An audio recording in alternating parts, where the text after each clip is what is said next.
Hi, friends, it's Deb. And before we get into this week's theme, I want to share with you and encourage you to join my free Skool community.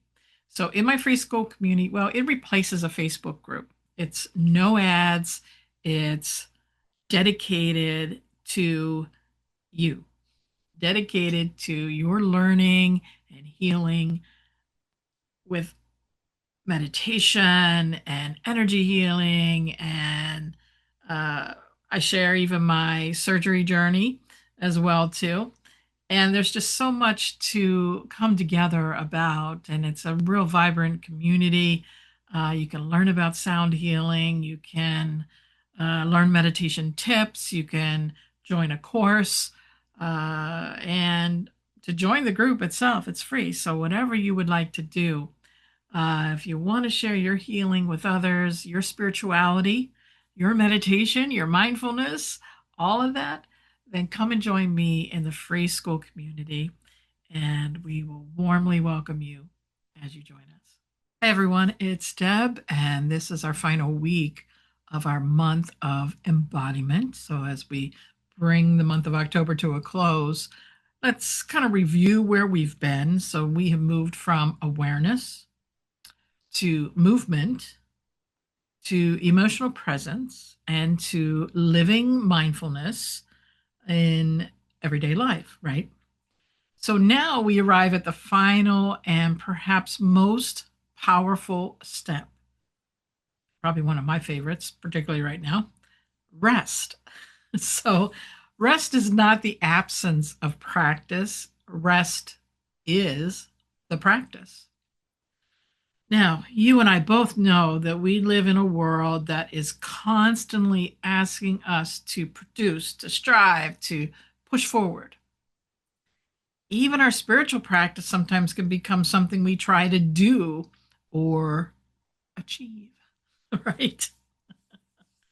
But the body has its own wisdom, a rhythm of effort and ease. And this week is all about trusting that rhythm. And that's something that I found in recovering from my hysterectomy, is that I have to honor my body's rhythm.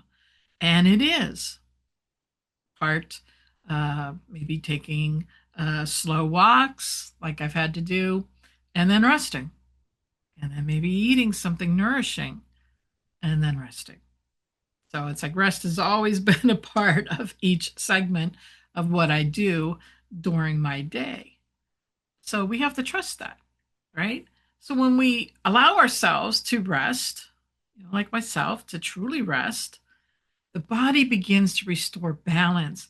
And that is something that I am seeing as I have had to slow down, right? I can't do some of the things that I could before until I'm through the recovery process. Like I can't bend over right now. I can't pick things up off the floor. I can't carry more than 10 pounds. It's about a gallon of milk, that sort of thing. But I am finding since the beginning of the recovery process is that I am feeling that restoration. And so, what happens as the body is beginning to restore this balance, the nervous system is unwinding, right? The heart is settling, the mind softens, and the tension melts, right?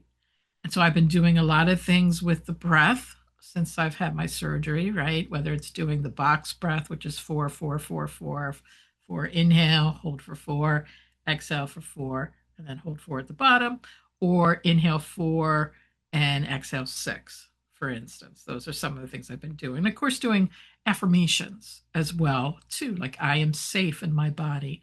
My body knows how to heal, that sort of thing. So nothing needs to be fixed this week. Okay. Nothing needs to be improved. Nothing needs to be figured out. We are simply practicing allowing. Now, what can rest look like? Probably something that we think that rest looks like, right? Lying down, doing nothing. It could be listening to a yoga nidra, or which is a form of meditation for a deep rest, or gentle sound meditation. I have plenty of those on the YouTube channel. Also, I did record a pre and post surgery meditation. So if you're finding yourself uh, about to have a procedure, you could certainly listen to those on the YouTube channel. How about smiling softly at your own tiredness? Being with it, that it's okay. It's okay if I'm feeling a little tired. And of course, at times I feel that way as I've been recovering. How about breathing without directing or controlling? So maybe not focusing so much on the 4 4 4 4 or the 4 6 breaths, but just allowing your breath to be as it is. And the important thing is just letting the body support you. Okay. So this week is a week of integration. It's letting everything we've learned this month take root. And then as you rest, and I know I found this for myself, is you may notice emotions arise. You may feel gratitude.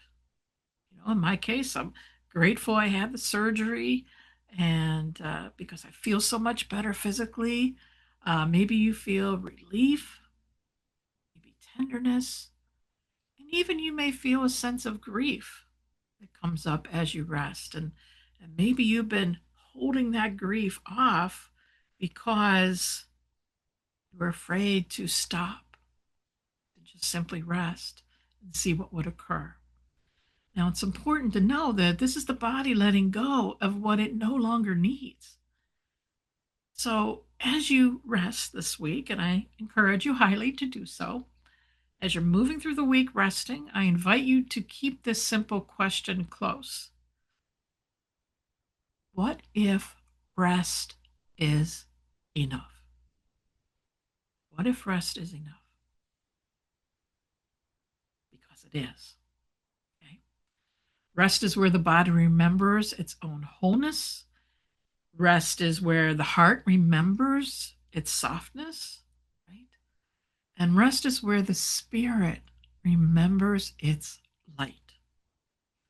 So this week, let yourself return again and again to the quiet knowing that you are allowed to rest.